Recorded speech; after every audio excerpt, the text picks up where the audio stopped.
საღამო მშვიდობის დღეიდან რეალური სივრცე წინა საარჩევნო ფორმატით ვრუნდება ეთერში.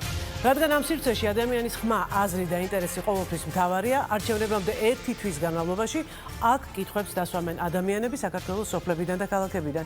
მათ პასუხს კი ის კვალიფიციური პოლიტიკური პარტიები გასცემენ, რომლებსაც ხელისუფლებაში მოსვლის ამბიცია აქვთ. კენჭისყრით გადაწყდა რომელი პარტიები რომელ რეგიონებზე ილაპარაკებენ. დღეს საქართველოს ორი კუთხიდან მოვისმენთ კითხვებს და პრობლემურ საკითხებს. პირველი 1 საათი აჭარას დაეთმობა, სტუდიაში იქნებიან შემდეგი პარტიების წარმომადგენლები. საქართველოს ქრისტიან-კონსერვატიული პარტია, ეროვნული ფორუმი, საქართველოს ერთიანი ნაციონალური მოძრაობა, გაერთიანებული დემოკრატიული მოძრაობა. ასევე უნდა ყოფილიყო პარტიამ მრეწველობა გადაარჩენს საქართველოს წარმომადგენელი, რომელიც არ მოვიდა ხალხისთვის პასუხების გასაცემად. მეორე ნაწილში სამეგრელო ზემო სვანეთის პრობლემებზე სხვა 5 პარტიასთან ერთად ვილაპარაკებთ. სტუდიაში იქნებიან ქართული ოცნება დემოკრატიული საქართველო, თავისუფალი დემოკრატები, საქართველოს რესპუბლიკური პარტია, საქართველოს პატრიოტთა ალიანსი და საქართველოს ლეიბორისტული პარტია. გადაცემას ვიწყებთ აჭარაზე სტატისტიკური მონაცემებით, რომელიც აჭარის ავტონომიური რესპუბლიკის მთავრობის ადმინისტრაციამ მოგვაწოდა. ნახოთ ვიდეო. აჭარის ავტონომიური რესპუბლიკა. ფართობი 2900 კვადრატული კილომეტრი. მოსახლეობა 327.000. რეგიონის 2016 წლის ბიუჯეტი 235.691.800 მილიონი ლარი. ცენტრალური ხელისუფლების ბიუჯეტიდან გამოყოფილი თანხა 103.847.400 ლარი. აჭარაში სულ 50-მდე საწარმო მუშაობს. 2013 წლიდან დღემდე რეგიონში 12 ახალი საწარმო გაიხსნა. დასაქმდა 215 ადგილობრივი. ინვესტიციამ ჯამში 5.822.600 ლარი შეადგინა. აჭარიდან ექსპორტზე გადის მანდარინის კონცენტრატი, თხილი, მოცვი, მწვანე ჩაი, შავი ბაიხოს ჩაი, აგურა ჩაი და ხურმა. ეკომიგრანტთა ერთიან ბაზაში აჭარიდან დარეგისტრირებულია 1200-მდე განაცხადი. სოციალურ სახლებში ფართები გადაეცა სტიქიით დაზარალებულ 211 ეკომიგრანტ ოჯახს. აჭარაში 5 სოციალური სახლი აშენდა. მშენებლობის პროცესშია კიდევ 3.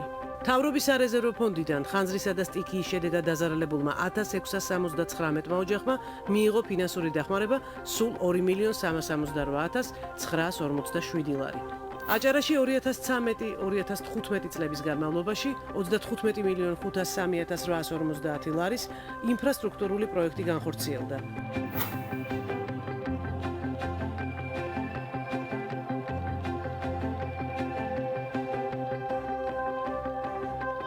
რეგიონში სულ 354 კულტურული მემკვიდრეობის ძეგლია. 2011-15 წლებში მომზადდა ხიხანის, ხინოს, პეტრას კონსერვაცია რეაბილიტაციის პროექტები. აჭარაში სოციალურ დახმარებას იღებს 38.823 ადამიანი. 2016 წლიდან ივნისის ჩათვლით სოციალური შემწეობის სახით გაცემულია 9.807.696 ლარი. 2016 წლის პირველ 6 თვეში აჭარაში 208 მილიონზე მეტი ამერიკული დოლარის ინვესტიცია განხორციელდა. დაპროექტდა გმირთა ხეივნის ტერიტორია ახალ ბულვარში, რომლის ჯამურმა საინვესტიციო ღირებულებამ 30 მილიონი ლარი შეადგინა.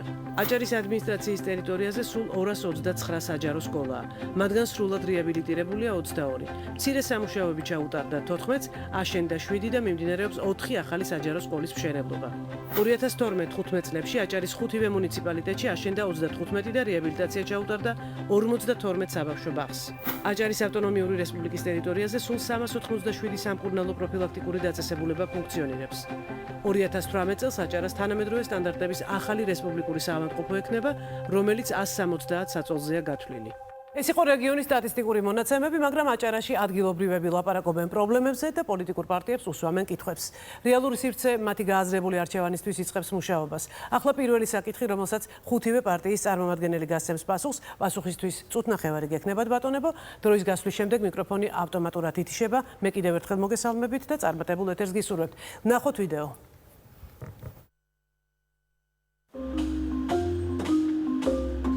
ყველაზე მეტად დაიჩაგრა ბათუმის ისტორიული ნაწილი, ან ძველი ბათუმი. იმდენად, რამდენადაც ყველაზე დიდი ფულის კეთება აქ შეიძლება და ამას ეწირება კულტურული მემკვიდრეობის ძეგლები, ისტორიული განაშენიანება, ის დამახასიათებელი ბათუმისთვის, მხოლოდ ბათუმისთვის დამახასიათებელი გარემო.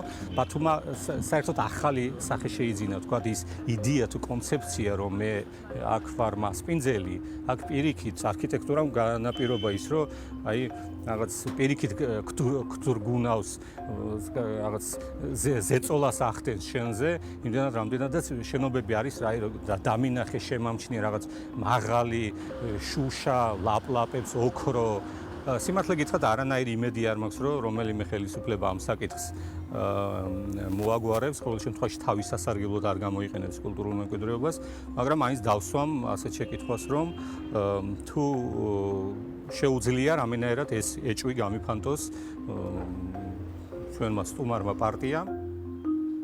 დღეს ჩვენთან ამ კითხვაზე საპასუხოდ 5 პარტია უნდა ყოფილიყო, მაგრამ მე ვიმეორებ, რომ ერთ-ერთი პარტია, კერძოდ მრეწველობა გადაარჩენ საქართველოს წარმომადგენელი დღეს სტუდიაში არ გამოცხადდა, ამიტომ ბატონო გიორგი, თქვენგან ვიწყებთ შეკითხვას, რა ხედვა გაქვთ ბათუმში კულტურული მემკვიდრეობის და ისტორიული იერსახის შენარჩუნებისთვის? მოგესალმებით. მე ბათუმელი ვარ და შესაბამისად ჩემთვის ნაცნობია აჭარაში არსებული პრობლემები და ეს ერთ-ერთი მათგანია.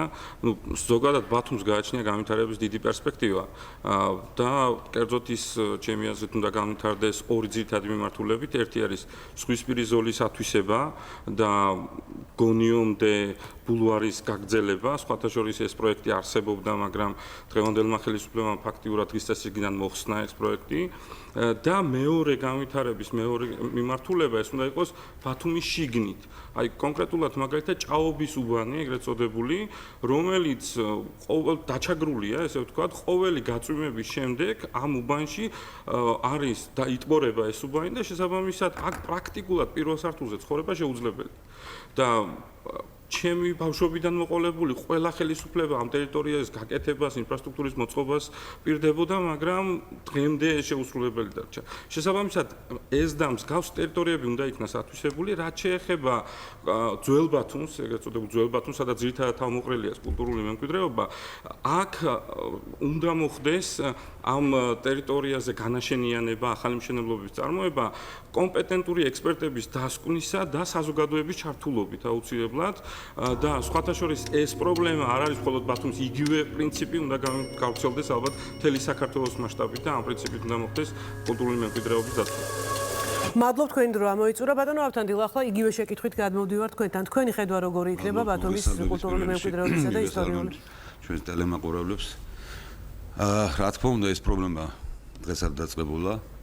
ბათუმმა, კერძოდ მიმდებარე ტერიტორიებმა, ქობულეთის რაიონმა ხელვაჩაურის საკურორტო ზონამ მთლიანად დაკარგა არქიტექტურული იერსახე და ბათუმში საერთოდ ის ისტორიული არქიტექტურული რაც მემკვიდრეობა გააჩნდა ბათუმს საერთოდ მიშკოლულია უკვე შველა ჭირდება ამ ქალაქს მიუხედავად იმისა რომ მიმდინარეობს განვითარება შენდება უზარმაზარი კორპუსები ეს კარგს არ მოუტანს ქალაქს რომ ფაქტიურად ქალაქი ჩაიხუთა შეუძლებელია ამ ქალაქში ცხოვრება და ნამდვილად ვეთანხმები ბათუმელებს რომ ძალიან ცუდი პირობებია შექმნილი რომ ადამიანმა ნორმალურად იცხოვროს. რა თქმა უნდა პირველ რიგში ეტანებიან ცენტრ ბათუმს, ვინაიდან იქ უფრო ხელსაყრელია კორპუსების აშენება და უფრო დიდ მოგებას ხნახულობენ ბიზნესმენები, მაგრამ ასე გაგრძელება არ შეიძლება. ნებისმიერ დიდ ურბანულ ქალაქს თავისი განვითარებისათვის ჭირდება პირველ რიგში გენერალური გეგმა. როგორი ქალაქი გვინდა და როგორი ქალაქი იყო ის, მანამ ჩვენმა წინააღმდეგმა დაგვიტოვეს. სწორედ გეგმაში უნდა იყოს გათვალისწინებული ის ისტორიული მემკვიდრეობები, რომელიც დღემდე არის შენარჩუნებული ბათუმელების მიერ, რომელსაც იმის გამო რომ აშენდეს გვირაბებული კორპუსები, აი ეს სიმდიდრე რომელიც ბათუმელებში ააშენეს ფაქტურად სამწუხაროდ დრო ამოიწურა თქვენი. ახლა გიორგი კირთაძესთან გადავალ იგივე შეკითხვით. თქვენი ხედვა ბათუმის კულტურული მემკვიდრეობისა და ისტორიული იერსახის შენარჩუნებასთან დაკავშირებით. მოგესალმებით კიდევ ერთხელ, მადლობა მოწვევისთვის. ჩვენ კარგად გვესმის რა მნიშვნელობაა კულტურული მემკვიდრეობის ძეგლებს ჩვენ ქალაქში, მათი როლი მნიშვნელობა კარგად გვაქვს გააზრებული. ზუსტად ამიტომაც წლების განმავლობაში ბათუმში ჩვენი ხელისუფლების დროს რიგი მნიშვნელოვანი ღონისძიებები ტარდებოდა მათი რეაბილიტაციისთვის, კონსერვაციისთვის და ასე შემდეგ. ისტორიული ძეგლის სტატუსის მინიჭებაც მოხდა წლების განმავლობაში, როცა ჩვენ ვიყავით ხელისუფლებაში, რომელმაც ერთგვარი დაცვა განახორციელა ბუნებრივია მთავარი ამ ძეგლების. არსებობდა სპეციალური შეზღუდვები, განსაკუთრებით ძველი ბათუმის ტერიტორიაზე და ვეთანხმები, რომ ძირითადი ნაწილი კულტურული მემკვიდრეობის ძეგლების ამ ტერიტორიაზე არის თავმოყრილი. რავით, შემიძლია ჩამოთვალო ფარნაოზ მეფე, ვახტანგ გორგასალი, იგივე ევროპის მოედანი, ბაქოს ქუჩა, გოგებაშვილის ქუჩა, რომლის რეაბილიტაციის პირობებშიც ხდებოდა კულტურული მემკვიდრეობის ძეგლების გადარჩენა რეალურად ჩვენს ქალაქში. ბუნებრივია ალბათ იყო რაღაც ტიპის გადასტოვები, თუმცა ეს ალბათ არ შეიძლება იმასთან, რაც დღევანდელმა ხელისუფლებამ გააკეთა და გაუკეთა. კულტურულ მემკვიდრეობას ჩვენს ქალაქში. ბოლოს იმ დონეზეც მივიდა დღევანდელი ხელისუფლება, რომ ბათუმის ბულვარს, რომელიც ისტორიული ძეგლია, მასაც კი შეეხმება, რო არა საზოგადოების და განსაკუთრებით შოთას და მისი მეგობრების ძალიან მაგარი აქტივობები, ბუნებრივია ბათუმის ბულვარიც აღარ გვექნებოდა იმ ფორმით, რა ფორმითაც ის არის დღეს. ამიტომ მე მგონია რომ ყველამ ერთად განსაკუთრებით იმ ადამიანებმა შოთამ და მის მეგობრებმა და ამ ადამიანებთან ერთად ჩვენ უნდა შევმუშაოთ კონკრეტული გეგმა და მკაცრი რეგულაციები, როგორ უნდა მიუდგეთ ნებისმიერ კონკრეტულ ისტორიულ ძეგლს შესახებ. დიდი მადლობა, თქვენი პასუხი ამოწურულია. ბატონ დიმიტრი, ახლა თქვენთან გამოვდივარ იგივე შეკითხვით. მოგესალმებით, მადლობთ მოწვევისთვის, მივესალმებით ჩვენს მაყურებლებს. კულტურული მემკვიდრეობის ძეგლი რო ძალიან მნიშვნელოვანი და ზოგადად მთელი ქალაქი კულტურული მემკვიდრეობის ძეგლად უნდა იყოს აღიარებული ბათუმი, იმ ბათუმზე მაქვს მე საუბარი, რომელიც წლებია გვაქვს და უნდა იყოს რა თქმა უნდა ქალაქის განვითარების გენერალური გეგმა. ესეთი გეგმა არ არსებობს და ამის არარსებობა ყველაზე დიდი პრობლემა. გამომდინარე იქედან და პლუს ამას კულტურული მემკვიდრეობის ძეგლის ხელყოფის შემთხვევაში სანქციები არის ჯარიმის სახით ძალიან დაბალი. აქედან გამომდინარე ყოფილა შემთხვევები, როდესაც დაუზიანებიათ, გადაუხდიათ ჯარიმა, შემდეგ კულტურული მემკვიდრეობის ძეგლმა დაკარგა სტატუსი, რესტავრირება არ მოხდა მისი და ამის შემდეგ ვიღაცის კერძო ინტერესებიდან გამომდინარე შესაძლებელი გახდა იქ აშენებულიყო მაღლივი корпуსი. რაც შეეხება ძველ ბათუმს, მე ვფიქრობ, რომ სრულად კონსერვაცია უნდა მოხდეს ძველი ბათუმის და დღესაც მიმდინარე მშენებლობები უნდა შეჩერდეს, რამდენიმე ისეთი მშენებლობა გვაქვს, სადაც რეალურად ნებართვაც კი არა აქვთ, მაგრამ მაინც აგრძელებენ მშენებლობას. იმის იმედად, რომ შემდგომში მიიღებენ ამასთან დაკავშირებით ნებართვებს. გამომდინარე აქედან მე ვფიქრობ, რომ გიორგი ბათუმის ბულვარი ახსენა, ჩვენ ბათუმელებმა შევძლილით და შევინარჩუნეთ ბათუმის ბულვარი, რომელიც განვითარების კონცეფციის მაგვარი რაღაც აშენილება ჩვენ წარმოგიდგენა მთავრობამ, ამის წინააღმდეგ დადგა მთელი ქალაქი და მე ვფიქრობ, მთელი ქალაქი უნდა იდგეს ნებისმიერი კულტურული მემკვიდრეობის ძეგლის დასაცავად, იმიტომ რომ ჩვენ გვქონდა მაგალითი ბულვარში დავდექით, შევძელით, შევინარჩუნეთ და ასევე შენარჩუნებული იქნება მთავარია აქტიური იყოს ბათუმელები. ძალიან დიდი მადლობა, თქვენი პასუხი მიღებულია. კიდევ ერთხელ შევახსენებ მაყურებელს, რომ ჩვენ მეხუთე პარტიის მრეწველობა გადაარჩენს საქართველოს წარმომადგენლის მოსაზრებას უნდა მოგვესმინა ამ თემასთან და არა მხოლოდ ამ თემასთან დაკავშირებით, თუმცა ისინი დღევანდელ გადაცემაში არ მოვიდნენ, რაც ძალიან სამწუხაროა. ახლა გადავდივართ მეორე შეკითხვაზე, ყურადღება ეკრანზე.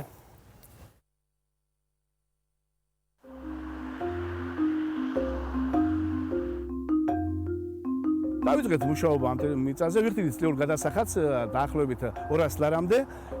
გვეგონა რომ შემდეგში მაინც მოხდებოდა რეფორმა და საკუთრებაში გადმოგვეცემოდა, თუმცა 2005 წელს შეგვიწყვიტეს ცალმხრივად საიჯარო ხელშეკრულება და გვითხრეს მიზეზი ის არის, რომ ვინაიდან აჭარაში მიწის რეფორმა არ ჩატარებულა, 2006 წლამდე უნდა დამთავრდეს, ასე რომ თქვენ გააგრძელებთ მუშაობა ამ ტერიტორიაზე, გადმოგეცემათ საკუთრებაში. 2007 წლის 13 დეკემბერს საზეიმო ვითარებაში ბატონმა ვარშალომიძემ და დეპუტატებმა გამოგვიტანეს საკუთრების მოძრაობა და გადმოგვცეს და მითხრეს, რომ ეს მიწა შენი საკუთრებაა და როგორც კიდე ისე განკარგავ. 2010 წლის 3 დეკემბერს ყოველგვარი გაფრთხილების და მიწვევის გარეშე გამოცა ხელვაჩარის მიწის აღიარების კომისიამ, ასე ვთქვათ, ოქმი ნომერი 29 და ეწერა, რომ ბათილად იყო ცნობილი ყველა საკუთრება, რაც თუ გაეცა გონიოში 271 ოჯახთან. მე მინდა ახლა მაინც შევეკითხო იმ პარტიის ხელმძღვანელებს, ვისაც ხელისუფლებაში მოსვლა უნდა და არ ვიცი. და როგორ გთხოვთ ძალიან და დამარწმუნეთ, რომ ეს მე არ მეკუთვნება და დამასვენეთ. ვარ ასე როგორ გითხრათ, კანონმორჩილი კაცი. ბატონო ავთანდილ, ამ შემთხვევაში ამ შეკითხვაზე პასუხს დავიწყებთ თქვენგან. თქვენი პარტიის პასუხი და მოსაზრება აინტერესებს მოსახლეობას. როგორც უკვე მოვისმინეთ, 2005-ში მათ დაუკანონდათ მიწები, 2010-ში სრულიად მოულოდნელად აღმოჩნდა, რომ ეს მიწები მათ საკუთრებაში არ არის. როგორ აპირებთ ამ პრობლემის გადაჭრას და ფიქრობთ თუ არა, რომ ეს მიწები ამ მოსახლეობას ეკუთვნის და პოლიტიკურ გადაწყვეტილებას მიიღებთ თუ არა მიწების დაბრუნებისთვის? რა თქმა უნდა, ვფიქრობ მხოლოდ დადებითად. მე გავეცადი პირადად ამ პრობლემას, შევხვდი იმ ბატონს, რომელიც გამოდიოდა ეხლა. კარგად ვიცი მათი პრობლემები. საერთოდ სირცხვილია ყოფილი წინა ხელისუფლების ეს და შემდგომ ამ ხელისუფლების. როცა შენ საკუთარ მოქალაქეს სახელმწიფო მიწა გადაეცი, შემდგომ ჩამოვართვი. ისევ გადაეცი. რა არის ჩვენ საკუთარ ხალხს ვეთამაშებთ თუ აი როგორ ვიცი? თქვენი პარტია როგორ მოიქცევა ასე ჩემს? ჩვენ ვაპირებთ რომ აუცილებლად ამ ხალხს ეს მიწები უნდა დაუკანონოთ. ამდენი წლები ეს ადამიანები შრომობენ ამ ნაკვეთებზე. მოყავთ მოსავალი. არჩენენ ოჯახებს.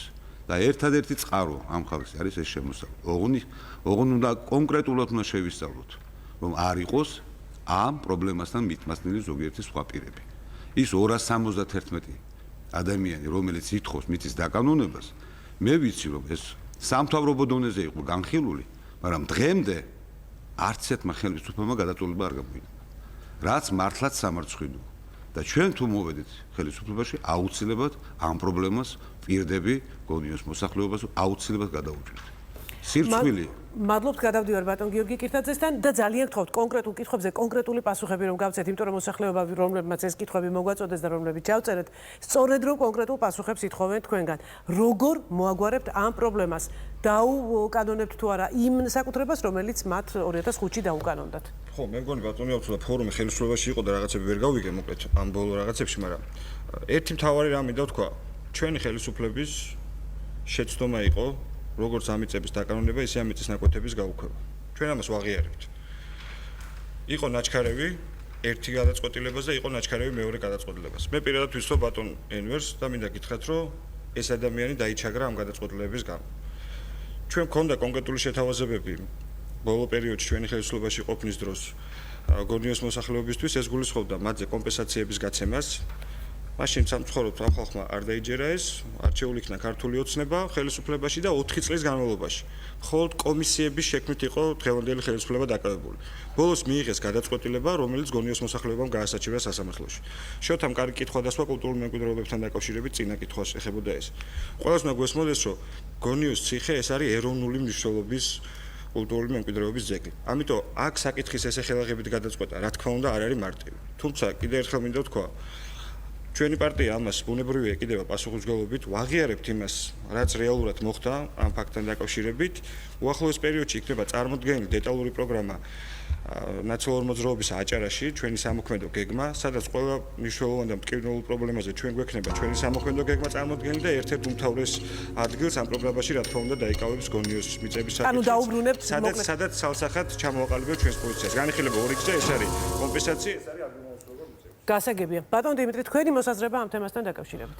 ჩემი მოსაზრება ამ თემასთან დაკავშირებით 271-ე ოჯახმა კარგად ის გამომდინარე იქედან, რომ 2010 წლიდან ჩვენ და დემოკრატიული მოძრაობა უდგევართ ამ ადამიანებს გვერდით, არაერთი აქცია ჩატარებულა, არაერთ შეხვედრაზე ყოფილვართ, შუამდგომლობდით იმ დროინდელ მთავრობასთან და მოქმედ მთავრობასთანაც. სამწუხაროდ იმ მთავრობამ გიორგი აღიარებს, რომ გადასცეს, გადაცემის დროსაც იყო რაღაც უზუსტობები, რომელსაც ეს ადამიანებიც აღიარებენ, იმიტომ რომ ლამისში გონიოს ციხის ტერიტორიებია ჯერ გადაცემული, შემდეგ ჩამორთმეული. უფრო გონიმა მახურად რომ მოკიდებოდნენ ამ საკითხს ნაციონალური მოძრაობა, ეს პრობლემა არ შეიქმნებოდა. მაგრამ ეს ადამიანები ეკიდებიან ამ საკითხს გულისხმიერებით და თვლიან, რომ სადაც პრობლემური მომენტია და სადაც შეიძლება რომ კულტურული მემკვიდრეობის ძეგლი დაზიანდეს, არა ოღონდ დაზიანება არ ქვია, შეიჭრან კულტურული მემკვიდრეობის ძეგლი, მომიჯნავე ტერიტორიებსაც თანხმდებიან. ჩვენ ბოლოს მოგეხსენებათ ამ ადამიანებს საპროტესტო აქციები ჰქონდათ, მჯდომარე აქცია ჰქონდათ ბათუმის საკრებულოს წინ, ამ აქციების მონაწილეები ვიყავით ჩვენც მათთან ერთად და ის სარჩელი, რომელზეც ბატონმა გიორგიმ გააკეთა აქცენტი, რომ მთავრობამ რაღაც გადაწყვეტილებები მიიღო კომისიამ, მაგრამ სარჩელი შეიტანეს, ის სარჩელი ჩვენი პარტიის მიერაა მომზადებული, ჩვენ მივეხმართ ამ სარჩელის მომზადებაში და ჩვენ ვაკეთებთ ყველაფერს იმისთვის, რომ ამ ხალხმა ჩვენს ხელისუფლებაში მოსვლამდე მიიღოს შედეგი და დაიკანონოს ის მიწები. ჩვენი ხელისუფლებაში მოსვლის შემთხვევაში და მოსვლის შემდეგ ისინი აუცილებლად მიიღებენ ამ მიწებს და მათ ამის წრბენა აქვთ. ამას თუ ადგილმონაცვლეობას? იქ კონკრეტული შეთანხმებები იყო ჩვენს შიდა საუბრებში, იმიტომ რომ იქვე შეიძლება გამოინახოს რაღაც ტექნიკა. მადლობთ, ბატონო გიორგი, თქვენი პასუხი ამ საინტერესო შეკითხვაზე. ეს პრობლემა არ ახალია და ეს არის ხელისუფლების პასუხისმგებლობის ერთ-ერთი მაგალითი. რაც შეეხება რა უნდა მოხდეს ამასთან დაკავშირებით, მე იურისტი გახლა ვარ და საქართველოს კონსტიტუციის მიხედვით არ შეიძლება კერძო საკუთრების ჩამორთმევა სასამართლოს გარეშე. ანუ ამ შემთხვევაში უნდა მოხდეს ორი პრინციპის დაცვა ალბათ ამ ადამიანებთან მიმართებაში. პირველი ეს არის სამართლიანობის პრინციპი, ანუ პირველ რიგში საკუთრება რაც ხონდა დაკანონებული, მათ უნდა აღუდგეთ ეს, მაგრამ არის მეორე პრინციპი, ანუ არსებული რეალობა, იქ სადაც არის კულტურულ მემკვიდრეობაზე საუბარი, ანუ ამ ტერიტორიაში იჭრება, ან მეორე შესაძლებელია იმ ტერიტორიაზე ინვესტორია და უკვე ამ ტერიტორიას სხვა მესაკუთრე ყავს, კანონიერი, ასეთ შემთხვევაში ამ მესაკუთრის ახალ მესაკუთრის უფლებებს ვერ დაარღვევ, ხო? ცხადია, აქედან გამომდინარე უნდა მოხდეს ისევე როგორც კონსტიტუციაში წერია, რომ უნდა მოხდეს სამართლიანი და სრული კომპენსაცია. ანუ ამ შემთხვევაში ამ ორი პრინციპის დაცვა მოგცემს იმის საშუალებას, რომ ამ ადამიანების უფლებები იქნება დაცული. ხოლო სხვა დანარჩენი არის უკვე მოლაპარაკებების თემა, ანუ თუ თქვათ იქ მომეჯნავე ტერიტორია და შეიძლება ჩანაცვლება და შემდეგ ეს თუ ამ ხალხს ეს აწყობს ესეთი მომენტი, ცხადია ესეთ შემთხვევაში ამაზეც შეიძლება ხელისუფლებამ რო იფიქროს და გადაწყვეტოს. ძალიან დიდი მადლობა. ჩვენ კიდევ 4 შეკითხვაზე თქვენ უნდა გასცეთ 4 შეკითხვას კიდევ პასუხი, ამიტომ ჩვენ მცირედ სარეკლამო ჭრაზე გავდივართ და დავბრუნდებით ძალიან მალე.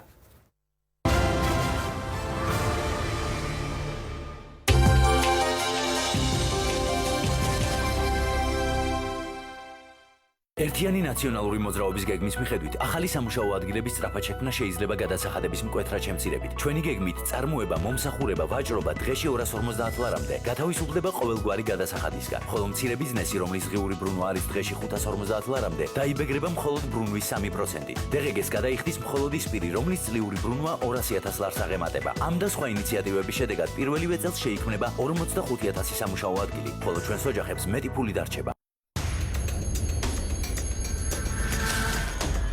თავისუფალი მოქალაქეები შევძლებთ ერთად დავძლიოთ უმუშევრობა, სიღარიბე, ოკუპაცია, ძალადობა. ამ ყველაფერს მხოლოდ იმ შემთხვევაში შევძლებთ, თუ გავთავისუფლდებით როგორც პიროვნებები. დავძლებთ ამპარტავნობას, შუურს, სიძულვილს. ჩვენ მოვახერხებთ საქართველოში რეალურად ვაქციოთ ევროპული თავისუფლება და ევროპული კეთილდღეობა. გავთავისუფლდეთ. ჩვენ 21 საუკუნეში ვცხოვრობთ და ჩვენს მოსახლეობას წყალი არ აქვს. მომავალ 3 წელიწადში ჩვენ სრულად უნდა უზრუნველყოთ მოსახლეობა სასმელი და სარწყავი წყლით. სჯობს არც ერთი მანქანა არ შევიძინოთ ჩინოვნიკებისთვის. სჯობს არაუშენოთ ახალი შენობები ფინანსთა, ეკონომიკის და სხვა სამინისტროებს. სჯობს ფული მოვაკლოთ გზებს, მაგრამ საქართველოს ყველა ქალაქი და სოფელი უზრუნველყოთ სასმელი და სარწყავი წყლით. დავით თარხანმოურავი, ირმა ინაშვილი, საქართველოს პატრიოტთა ალიანსი. თელჩემ ცოდნას, გამოცდილებას, პროფესიონალიზმს და კავშირებს გამოვიყენებ იმისათვის, რომ ჩვენი სამშობლო იყოს წარმატებული სახელმწიფო. მე ვიცი, როგორ წარმართო გონივრული, გამბედავი და ეროვნული საგარეო და საშინაო პოლიტიკა. პოლიტიკა, რომელიც მოიტანს ეკონომიკურ განვითარებას და კეთილდღეობას თქვენი ოჯახებისათვის. დავიწყებთ ქვეყნის გამთლიანებას. მე და ჩემს გუნდს მხოლოდ თქვენი მხარდაჭერა გვჭირდება. აირჩიე ნინო გურჯანაძე დემოკრატიული მოძრაობა. შემოხაზე ნომერი 3. ვარ სტატუს შეჩერებული სტუდენტი. დღეს იმ აუდიტორიებს ვალაგებ, სადაც შარშან ცოდნას ვიღებდი. ფულს ვაგროვებ, რომ გაისად მაინც შეუძლო სწავლის გაგრძელება. მშობლებს დახმარების საშუალება არ აქვთ. ეს აუდიტორია დღეს ცარიელია. მე როგორც ორი შვილის მამა, გპირდებით, რომ უსახსრობის გამო სტატუს შეჩერებულ სტუდენტებს დავუბრუნებ აუდიტორიებში, ხოლო სახელმწიფო უმაღლეს სასწავლებლებში განათლებას ისინი მიიღებენ უფასოდ და ექნებათ სტიპენდიები. ჩვენ შევძლებთ შიდა და გარე ინვესტიციების მობილიზებას, შევძლებთ ბიზნესის ხელშეწყობას, რომ ეკონომიკა გაიზარდოს. მინიმუმ 4 მილიარდით გაიზრდება საქართველოს ბიუჯეტი. პენსიონერს მივცემთ უფრო ღირსეულ პენსიას, ვიზრეის დღეს იღებს. ეს იქნება 300 ლარი. მინიმალური ხელფასი კანონმდებლობით განისაზღვრება და ხელფასი იქნება 500 ლარი.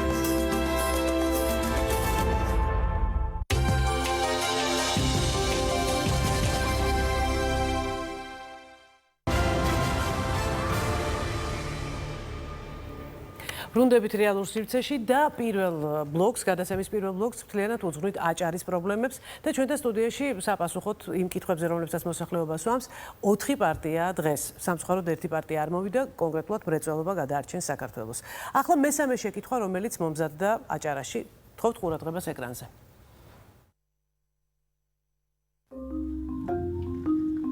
$2012 წლიდან შემოსახდა აქ მოსახლეობა. მე 5 წელი დაიწყო რა ამ ტერიტორიაზე ცხოვრობენ.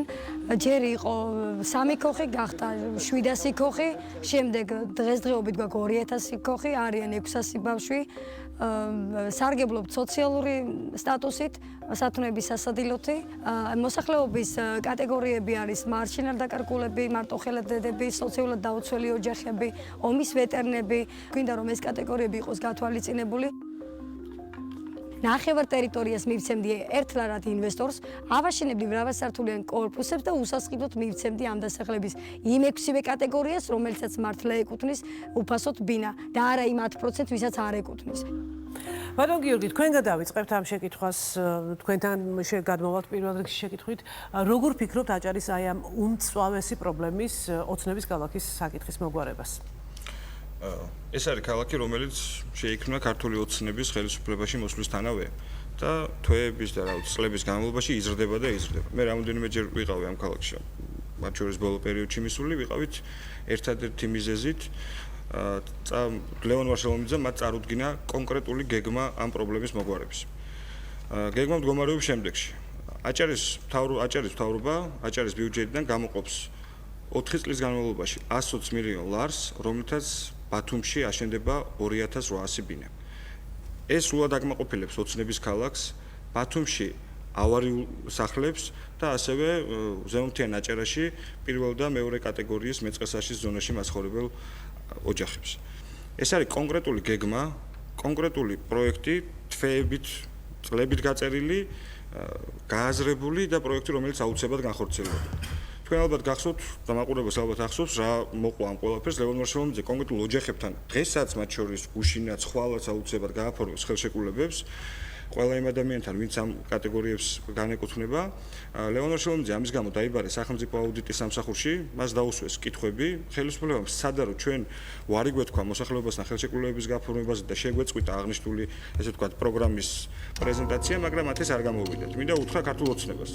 აუცილებლად ნაციონალური მოძრაობა აჭარაში და მთელ ქვეყანაში ამარჩენებს მოიგებს და ამ ადამიანებისათვის აუცილებლად აშენდება სოციალური სახლები. ამას გადაეცემათ უფასო.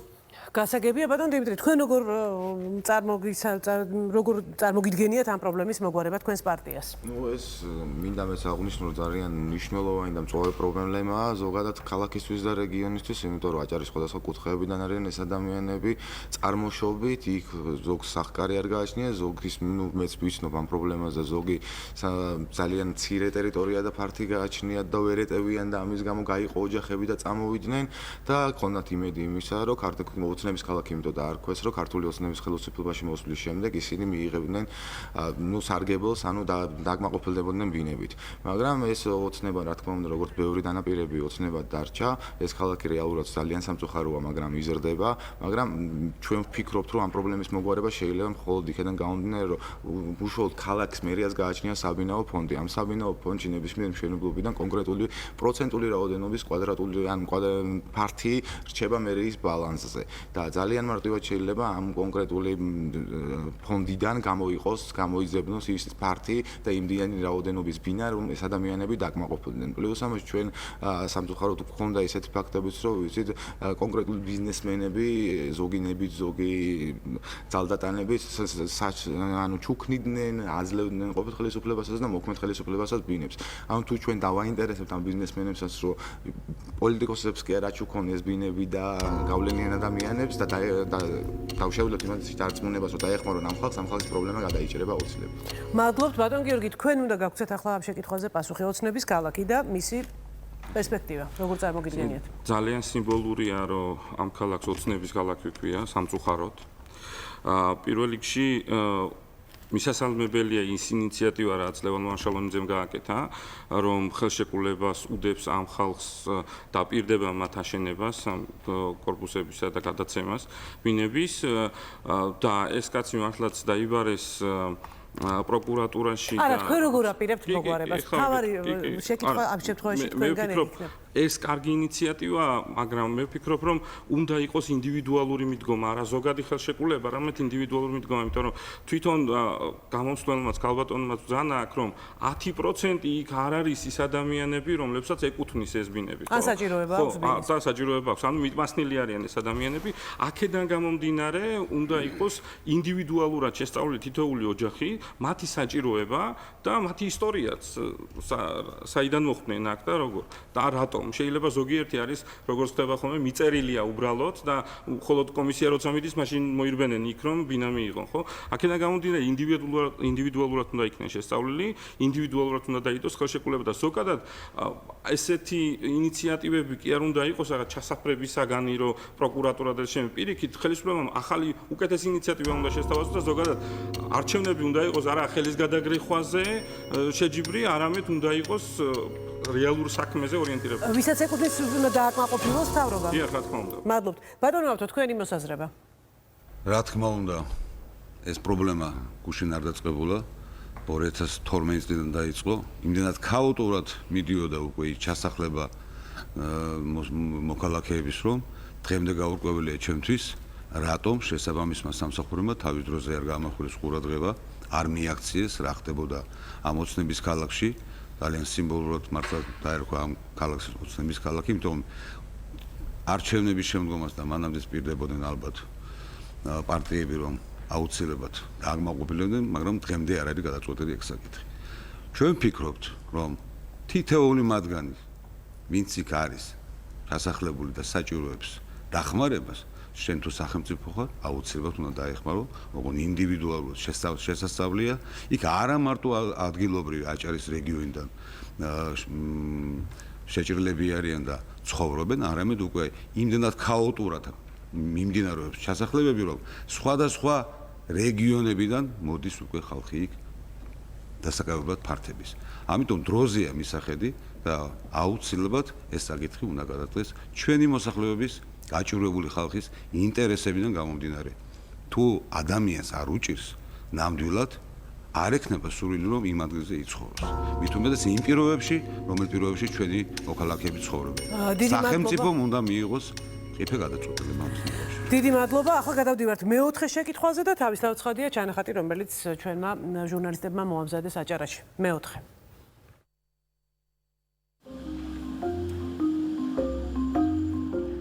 ჩვენ თუ პრეტენზია გვაქვს იმაზე, რომ ინკლუზიური ტურიზმი განვავითაროთ ზოგადად ბათუმში თუ საქართველოში, უნდა შევუწყოთ ხელი ინფრასტრუქტურის განვითარებას, რა თქმა უნდა და ამაში მხოლოდ სახელმწიფოს როლს მე ვერ ვხედავ, წელს მე ვერ ვხედავ გადასასვლელებს სხვაზე და ტურისტებს რომ დავანებოთ, თავი ადგილობრივებსაც ვჭირდება, ხო, რა თქმა უნდა. მე მაგალითად უკვე მე-3 წელია სხვაზე საერთოდ არ გავსულვარ. მარტო ქუჩებზე არა აქვს საუბარი, რა თქმა უნდა, გამართული უნდა იყოს სასტუმროების, კაფეები, რესტორნები, გასართობი ობიექტები, ხო, ეტლით მოსარგებლე როცა მიდის სადღაც, მასაც უნდა შეეძლოს სხვათა თანასწორად, როგორც გაეროს კონვენცია გვეუბნება 2006 წლის შეშმო პირთა უფლებების, სხვათა თანასწორად უნდა მიიღოს ის სიკეთეები თუ გართობის ობიექტიდან ის სერვისები, რასაც თავაზობს ზოგადად ბათუმი თუ საქართველო ტურისტებს ან ზოგადად მოქალაქეებს. ბატონ დიმიტრი, ახლა პირველ რიგში თქვენ უნდა გაგვცეთ ამ შეკითხვაზე პასუხი, როგორ წარმოგიდგენიათ უნივერსალური დიზაინის პრინციპით ინფრასტრუქტურის მოწესრიგება ბათუმში?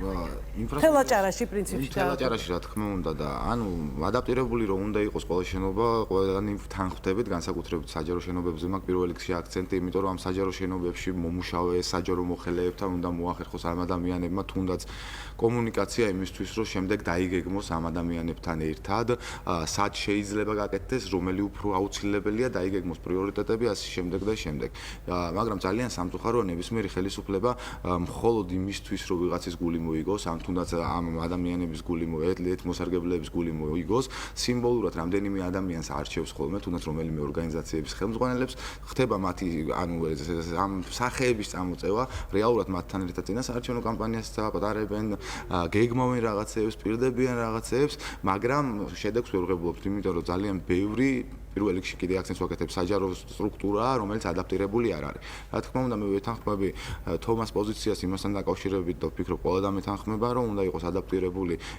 კაფეებიც, რესტორნებიც, გასართობი კლუბებიც, იმიტომ რომ ისინი არიან ჩვენი თანაბარი, ჩვენი თანამოქალაქეები და უნდა ღებულობდნენ ყველა იმ სიკეთეს, რასაც ღებულობთ ჩვენ. აქედან გამომდინარე ჩვენ ხელისუფლებაში მოსვლის შემდეგ აუცილებლად ვიზრუნებთ იმაზე, ოღონდ ეტაპობრივად, იმიტომ რომ ერთდროულად რო თქვა, გაკეთდება ტყუილია, მაგრამ ყველა ადამიანთან ერთად ვინც ამაზე ზრუნავს და ფიქრობს ან სარგებლობს ეთლით, რომ დაუგეგმოთ პრიორიტეტები დავსახოთ და რა თქმა უნდა ეტაპობრივად ყველგან ადაპტირება მოხდეს ყველა შენობისა და ნაგებობის.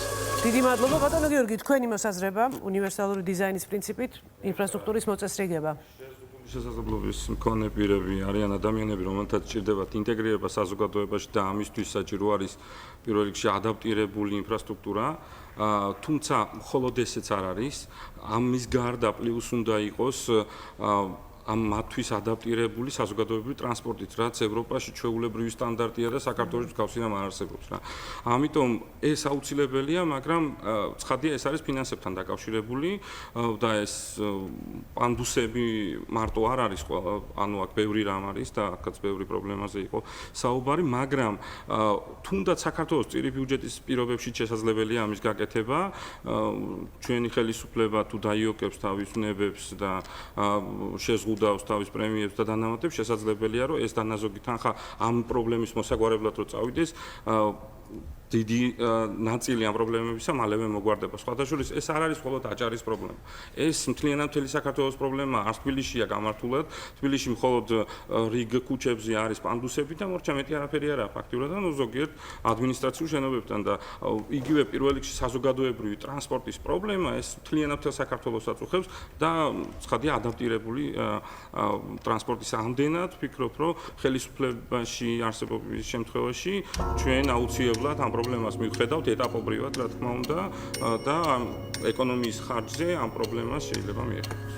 დიდი მადლობა ბატონო ალთანდილ, თქვენი მოსაზრება. რა თქმა უნდა, მხოლოდ და მხოლოდ დადებითი, იმიტომ ეს არის ჩვენი მოქალაქეები და მათ განსაკუთრებული ყურადღება ჭირდება.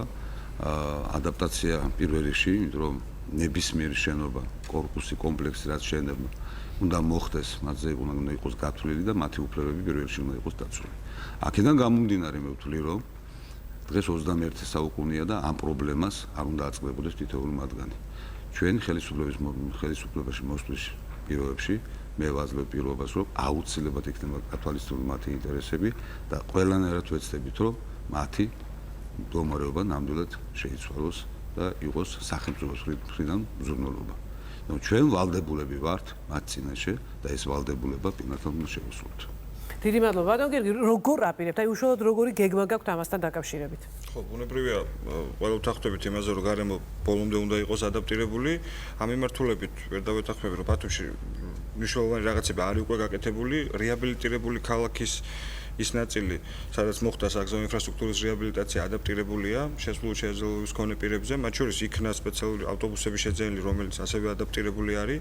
თუმცა სამწუხაროდ ბოლო შეძენა ავტობუსების მოხდა 2012 წელს, როცა ნაციონალური მოძრაობა იყო ხელისუფლებაში და იმის შემდეგ არც ადაპტირებული და არც არაადაპტირებული ერთი ცალი ავტობუსიც კი არ შეუძენია ქალაქ ბათუმის მერიას. რაც შეეხება კაფეებს, რესტორნებს, განსაკუთრებით საჯარო სივრცეებს, ბუნებრივია, მაქსიმალურად კონტროლზე უნდა იქნეს ხელისუფლების მხრიდან აყვანილი ის, რომ სწრაფად მოხდეს ყველასე ადაპტირება ამ შენობების ზღვასთან მისასვლელ გზებს რაც შეეხება ვეთანხმებით თომას ამაში რომ ბოლო პერიოდში ეს სამწუხაროდ აღარ არის თუმცა დასაწყის რაღაც პერიოდის განმავლობაში ბათუმში იყო როცა ზღვის სანაპირო ზოლები ესე რომ ვთქვათ ქირავდებოდა შეზლონგისთვის და ქოლგისთვის ვიღაცები ქირავდნენ მათ ჰქონდათ პირობაში ჩადებული ბილიკები უნდა მოეწყოთ ზღვასთან მისასვლელი კიდევ უფრო მეტად შეიძლება ბუნებრივია ამ ბილიკის თუ რაღაც ამ ინფრასტრუქტურის დახვეწას რომ ადამიანებს ედლით მოსარგებლე ადამიანებს ჰქონდეთ საშუალება მივიდნენ ზღვასთან ახლოს. ასე რომ, მოკლედ, ეს სისტემაა, სადაც ბუნებრივია ყველა ხელისუფლება, ვინც იქნება, უნდა გააკეთოს მაქსიმუმი იმისთვის, რომ რაც შეიძლება სწრაფად ყველაფრის ადაპტაცია, ყველა დაწესებულების თუ შენობანაგებების თუ საგზავნო ინფრასტრუქტურის ადაპტაცია უნდა მოხდეს ამ ადამიანებს. ამაში შეიძლება ვალდებულებაც იყოს კერძო სტრუქტურებისთვისაც. ბუნებრივია არის შესაძლებლობა ამის რომ იყოს ვალდებულება. დიდი მადლობა. შემდეგი ვიდეო.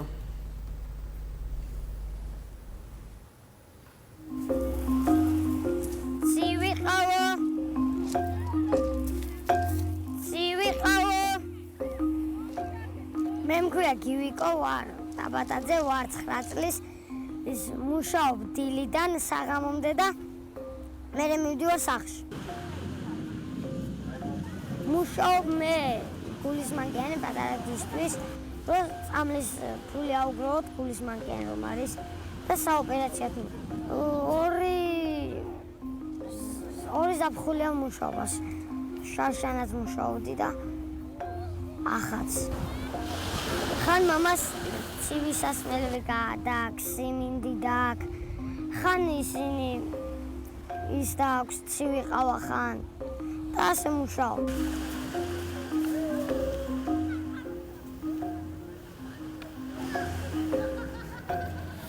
ბატონო გიორგი, თქვენთან გადმოვალ პირველად ახლა ამ შეკითხვით გივიკო, პატარა გივიკო, რომელიც ჩვენ გადავიღეთ აჭარაში, პრინციპში ძალიან კეთილშობილური მისიით არის აღჭურვილი, იმიტომ რომ ის დადის და საკუთარი დისთვის ოპერაციის ფულის შესაგროვებლად მუშაობს.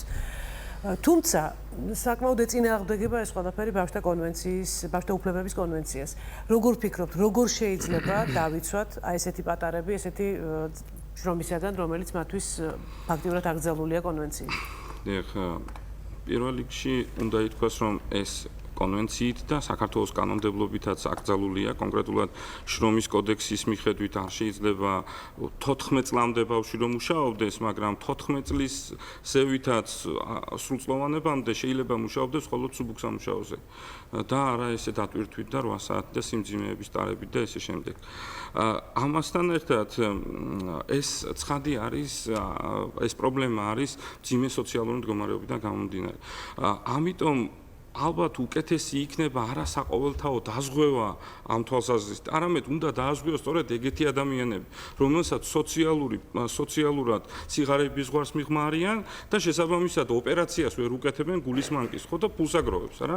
ესეთ ადამიანებს უნდა დაეხმარო და არა ისეც, რომელსაც აი ჯანმრთელი სახსალამათია, მაგრამ აი სახელმწიფოს ხარჯზე არის, რა ესე ვთქვათ. ეს ერთი მხრივ, მაგრამ მეორე მხრივ მე უფრო დიდი პრობლემაა კიდევ ის ბავშვები, რომლებიც არც მუშაობენ. და ბირჟაზე დგანან შეიძლება ვთქვათ, იმიტომ რომ ხვალზე ისინი უფრო კრიმინალისკენ იქნებიან გადახრილი და საზოგადოებას ეს უფრო ძვირი დაუჯდება და ეს ყველა ჩვენთაგან იზღავს შემდეგ ამას და ხელისუფლებისგან ვერ ხედავთ იმას, რომ ხელისუფლება თუნდაც ამ სწავლობდეს ამ ბავშვს, თუნდაც ის ბავშვები, რომლებიც მათხოვრობენ რა. და შესაბამისად, აქ შეიძლება იყოს იძულება, აქ შეიძლება იყოს ტრაფიკინგიც, მაგრამ ეს შესწავლილი არა. შესაბამისად, ამას კომპლექსურად უნდა მივუძგეთ ალბათ ამ საკითხს და ეს უნდა. ბატონო, ავთანდილ იგივე შეკითხვით გადმოვდივარ თქვენთან, როგორ აპირებთ აღმოფხვრათ ბავშვის უფლებათა კონვენციით აკრძალული შრომა? მისახედია ეს მიმართულება ძალიან არა მარტო სახელმწიფოს, არამედ საკუთარ მშობელმაც უნდა მიხედოს, იმიტომ რომ ნამდვილად ამ ასაკში არ უნდა ჩართოს საკუთარი შვილი და ასეთ მძიმე სამუშაოებზე არ უნდა გაუშვოს, მაგრამ რა თქმა უნდა არის შემთხვევები, რომ მძიმე სოციალური ფონიდან გამომდინარეობს ეს ყველაფერი. ინდივიდუალურად არის შესაძლებელი ეს საკითხებიც. რა მიზნები ამოძრავებთ თითოეულ ამადგანს, იგივე ტრაფიკინგის საკითხი დაისვა, მაგრამ სახელმწიფომ რომ უნდა მიიღოს შესაბამისი ზომები და ამას დიდი ყურადღება უნდა დაუჭიროს, აქ ორი აზრი არ არსებობს. მაგრამ აქ მშობლის როლიც უნდა იყოს ხაზგასმული.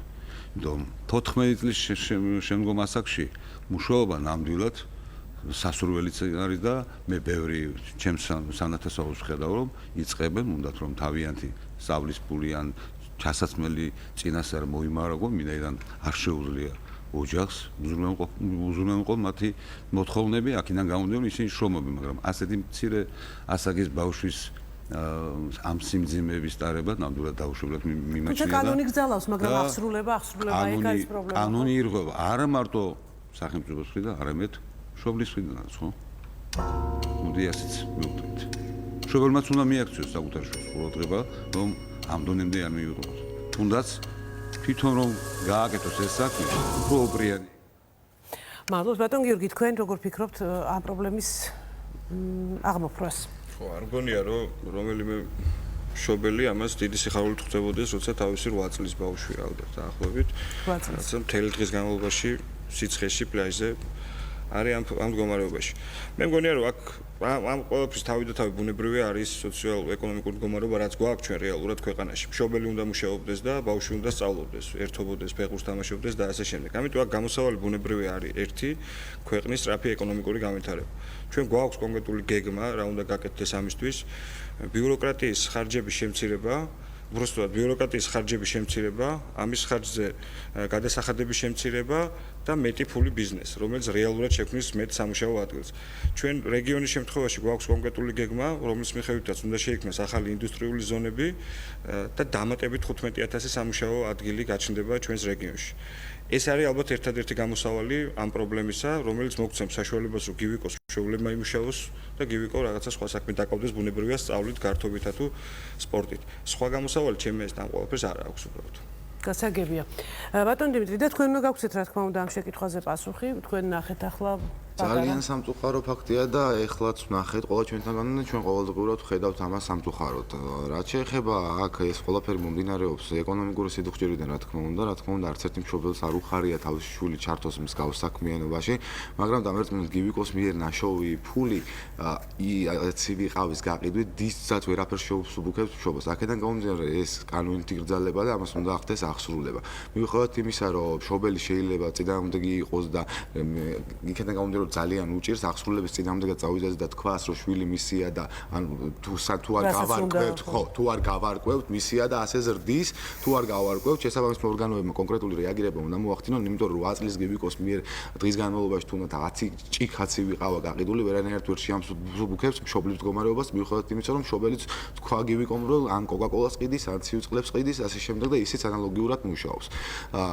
პრობლემა კიდევ ერთხელ ვიტყვი, რომ არის ეკონომიკური პრობლემა, ეკონომიკური პრობლემის მოგვარებისთვის ჩვენ გაერთიანებული დემოკრატიული მოძრაობა ვთავაზობთ ქართულ ამომრჩეველს უბლოკოს სტატუსს, უბლოკის სტატუსის ჩვენ გვაჩნია, რომ არის ერთადერთი გზა ქვეყნის გამთრიალებისა და ეკონომიკური წინსვლისთვის და ძლიერი ეკონომიკა, როდესაც ექნება ქვეყანას, დამერწმუნდით გივიკო ითამაშებს, ისწავლის, იუარჯიშებს და გივიკოს მამაც ჩვეულ ჯანსაღ რეჟიმში იმუშავებს დილით გავა სამსახურში, საღამოს დაბრუნდება და გივიკოს და მის დას მოეფერება და მკურნალებს და დაეხმარება.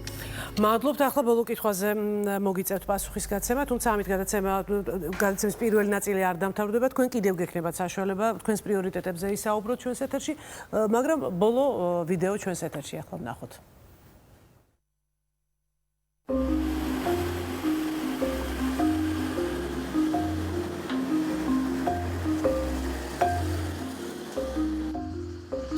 დიდი სიხარულით მივიღეთ კომპანია ჩვენს რეგიონში სამუშაოთ, იმიტომ რომ ამას მოყვებოდა მოსახლეობის ნაწილის დასაქმებაც და საერთოდ ყოფა ცხოვრება ცოტა მეტად განვითარდებოდა, ამაღლდებოდა, მაგრამ დარტყმების შედეგად დაიბზარა სახლები, დასკდა მიწები, დაიკარგა წყლები. ამას დამატებული ხმაური, არასტანდარტული მუშაობის გამო, 24 საათიანი მუშაობის გრაფიკი, უსაფრთხოების ნორმების იგნორირება საერთოდ. ეგერე, ვიცი, ანახე ეგერ ნაბრალები. მიუმართავ მომავალ ხელისუფლების წარმომადგენლებს, როცა მსგავსი ხასიათის პროექტები განხორციელდება ჩვენს რეგიონში თუ ზოგადად საქართველოში, უფრო მეტად იყვნენ ხალხთან ურთიერთობაში, უფრო მეტად ითვალისწინებდნენ ხალხის ინტერესებს.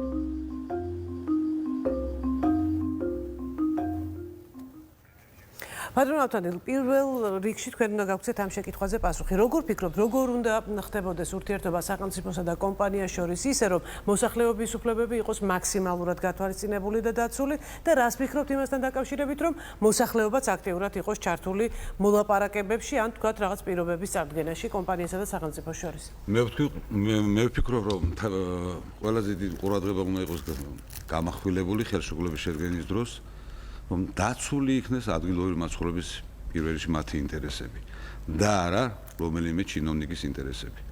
თუ ინვესტორს მივცემთ იმის საშუალებას, რომ ინდივიდუალურად თვითონ მოელაპარაკოს თითოეულ მაცხოვრებას და ამაში იყოს საზოგადოება ჩართული, უფრო ადვილად მისაღწევია დასაღწევი ამ პრობლემისაგან, მაგრამ როცა სახელმწიფო იღებს თავის თავზე რაღაც ვალდებულებებს და ის სახელმწიფო ფაქტიურად როცა ერევა, ესე უხეშად ერევა ამ საკითხებში, აქ მე ვხედავ მხოლოდ და მხოლოდ ვიღაცის ინტერესებს.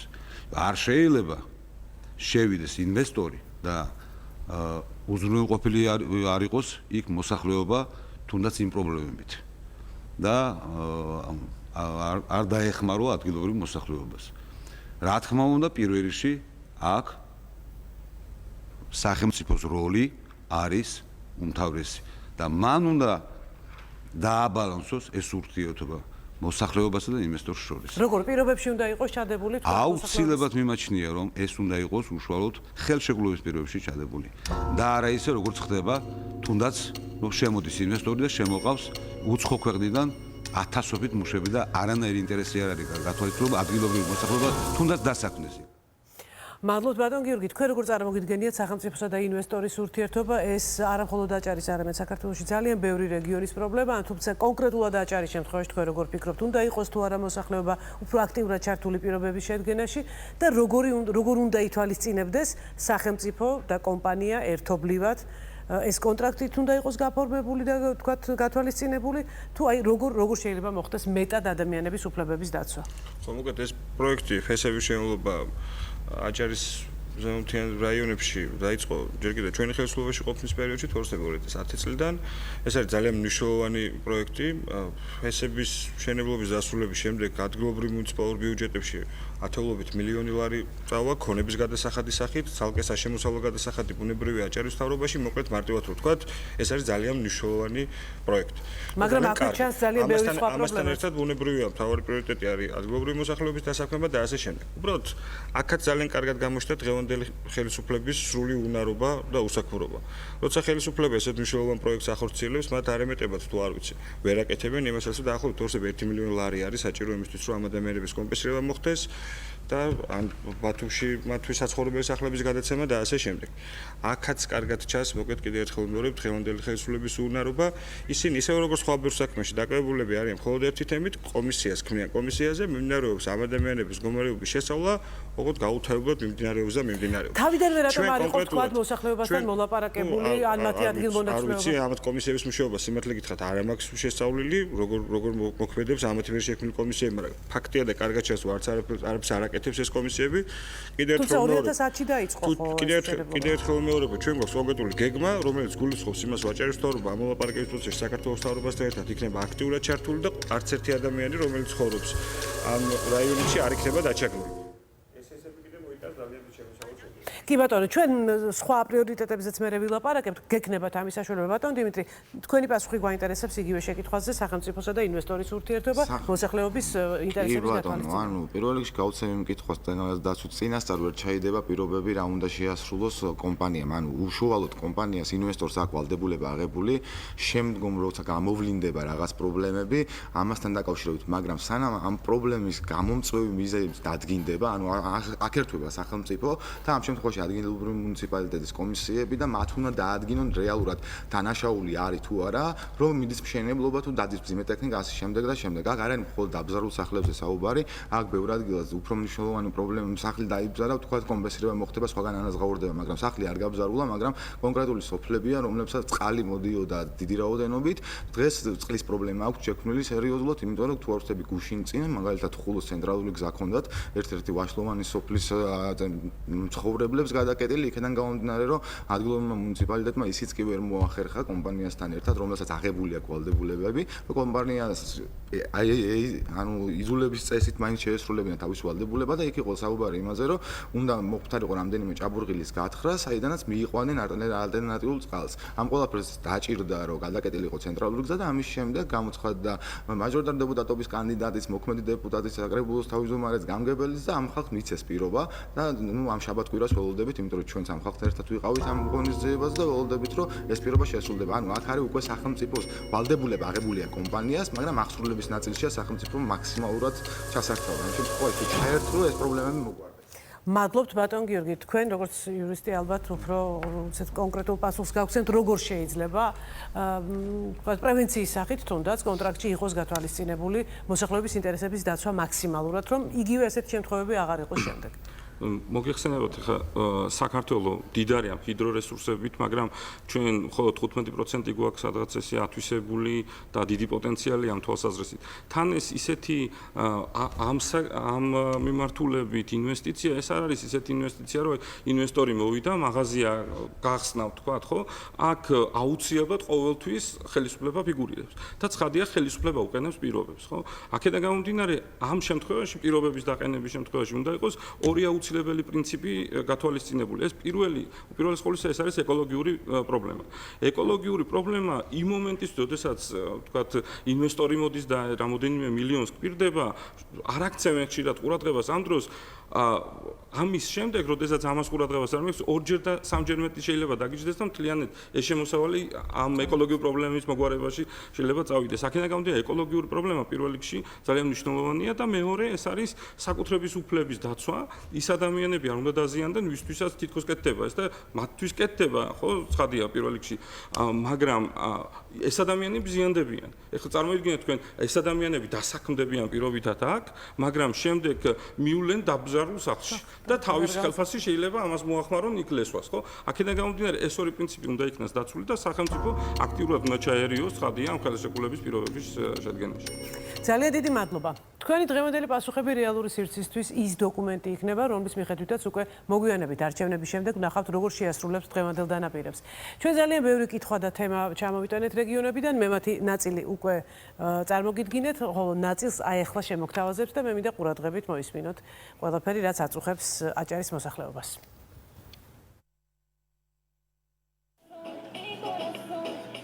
როცა მუშაობა დავიწყე ამ სკოლაში, ნახე, რომ სიაში რამდენიმე ბავშვი ირიცხებოდა, მაგრამ პიროვნება ბავშვი არ მენახა თვალით. ხობულეთში მცხოვრები ყველა ბავშვს აქვს მოწესრიგებული პირადობა. ბავშვები, რომლებიც სახლში, ოჯახში პირობებში იყვნენ გაჩენილები, აქვთ დაბადების მოწმობები და უკვე მათთვის ხელმისაწვდომია სოციალური დახმარება.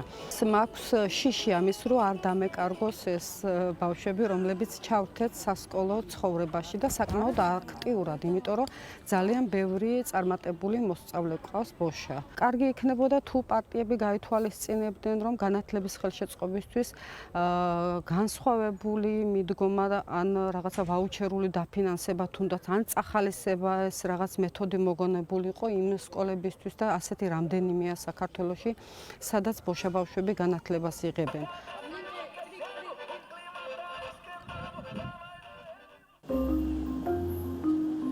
ძირითადად სამ პრობლემას გამო. პირველი ეს გახლავთ აკადემიური ხარისხი და დეფიციტი აკადემიური პერსონალის, მეორე ეს გახლავთ ადმინისტრაციული რესურსის გადახალისების არარსებობა, ამ სისტემის მოწესრიგებობა და მესამე პრობლემა ეს გახლავთ სტუდენტური საერთო საცხოვრებელი, რომელიც უნივერსიტეტს გააჩნია, მაგრამ არის ძალიან მოშორებით და არ არის იმ დატვირთით, რა დატვირთითაც შეიძლება იყოს. ჩემს გარდა ბევრი სტუდენტი წავიდა თბილისში იმის გამო, რომ უფრო ფართო სივრცე იყო, უფრო ფართო გასაქანი. მაინტერესებს, რამდენად არის მზაობა პარტიებიდან, რომ გაძლიერდეს სკოლებები უნივერსიტეტში, იმიტომ რომ რეალურად არ წარმოებს მსგავსი პროცესი საუნივერსიტეტო სივრცეს.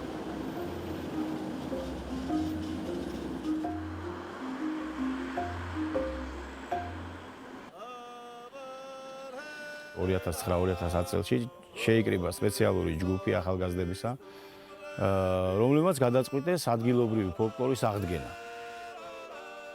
არა მარტო ბათუმში და ქობულეთში, არამედ ზემოთიანი აჭარის ტურებით საკმაოდ უკვე აქტიური გახდა. მაგრამ ყველაზე სამწუხარო რაც არის ადგილობრივი ფოლკლორული ჯგუფები, აი ამ ტურებში იშვიათად რომ მონაწილეობას ღებულობდნენ. მე პირადად მიმაჩნია რომ ტრადიციულ კულინარიასთან, ტრადიციულ მეღვინეობასთან პარალელურად თუ უცხოელებს არ გავაცნოთ ჩვენი კუთხისათვის დამახასიათებელ ფოლკლორს, ფოლკლორულ ნიმუშებს, ეს იქნება იმ ყველაფრის ნახევარი, რასაც გააკეთებს სააგენტოები, რომლებიც არიან დაკავებული ტურისტების ჩამოყვანით ჩვენს რეგიონში.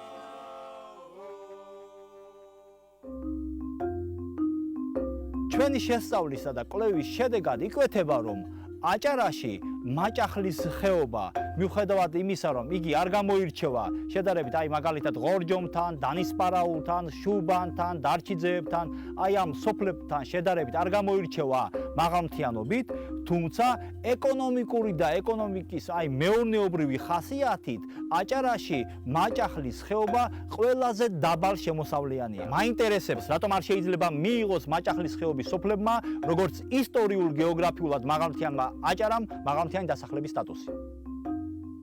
მაშინ თქვენ კიდევ რამდენიმე ინფორმაცია მიიღეთ იმ ვიდეოების საშუალებით, რომელიც სხვათა შორის მინდა აქვე ვთქვა, რომ მარიამ ჯაჭვაძემ და სალომე აფხაზიშვილმა მოამზადეს აჭარაში რეალური სივრცის ჟურნალისტებმა და კიდე მინდა მოგცეთ წუთ ნახევარი სადღაც იმისთვის, რომ კიდევ პრიორიტეტებზე სასაუბროთ და კიდევ იმ ხედვასთან დაკავშირებით, რაც წარმოგიდგენიათ, რომ არის ყველაზე მნიშვნელოვანი და მთავარი აჭარაში მოსაგვარებელი პრობლემებიდან. ბატონო გიორგი, დავიწყოთ თქვენგან.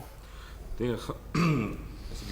პირველ რიგში აჭარა უნდა იქცეს და ბათუმი უნდა იქცეს საგანმანათლებლო ცენტრად და წინა ხელისუფლებას ჰქონდა ეს გეგმა და შემდეგ მოგეხსენებათ ის შენობა გაიყიდა, სადაც ეს ტექნოლოგიური უნივერსიტეტი უნდა ყოფილიყო. რატომ არის ეს მნიშვნელოვანი? განა ეს ახირება? არა, ეს არის იმისათვის, რომ საზღვრისპირა მოსახლეობა, საზღვრის იქით ყოფილი ქართველები, ხო?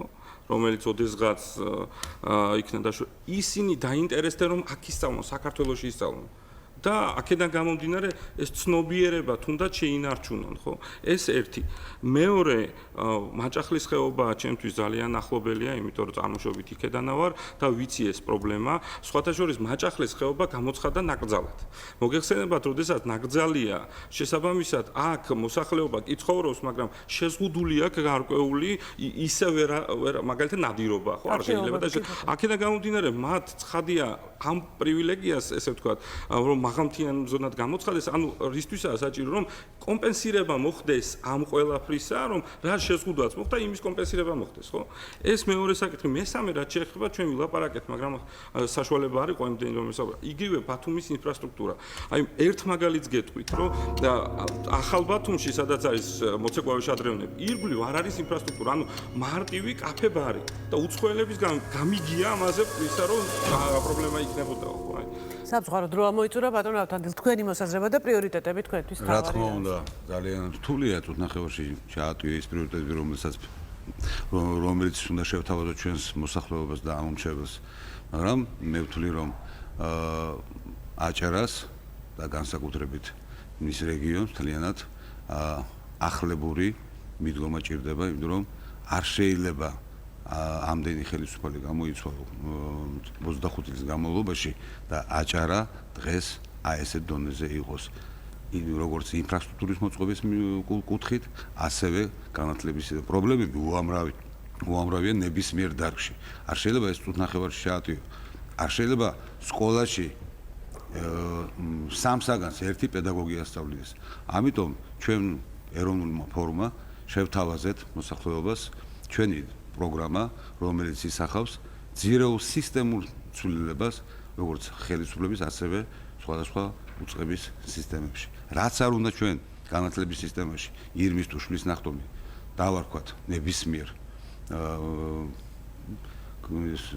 მიდგომას, რასაც ქვია განათლების სისტემაში, ჩვენ თუ პოლიტიკური, გრძელვადიანი რაღაც სტრატეგიული გეგმა არ დავსახეთ, ეს მინისტრები შეიცვლებიან, გამოიცვლებიან, მაგრამ პოლიტიკური მიდგომა უნდა იყოს ერთი. განათლების სისტემა მხოლოდ და მხოლოდ წლების შემდგომ იძლევა შედეგს. ამიტომ ძირეული გარდაქმნა უნდა მოხდეს განათლების სისტემაში. დიდი მადლობა ბატონო ავთანდილ. მე მესმის რომ წუთნახევარი ძალიან ცოტა დროა იმისთვის რომ ყველაფერი პრიორიტეტები ჩამოაყალიბოთ ასე უცბად, თუმცა საზოგადოებრივი მაუწყებლის სხვა გადაცემებში თქვენ გექნებათ საშუალება რომ გაცლებთ უფრო მეტი დრო გამოიყენოთ და კიდევ უფრო დეტალურად გააცნოთ თქვენი პროგრამა ამომრჩეველს. ბატონო გიორგი, თქვენთან გადმოვდივარ იგივე შეკითხვით, პრიორიტეტები, რომელიც თქვენ გესახებათ ყველაზე მთავარ პრიორიტეტებად თქვათ აჭარის განვითარებისთვის.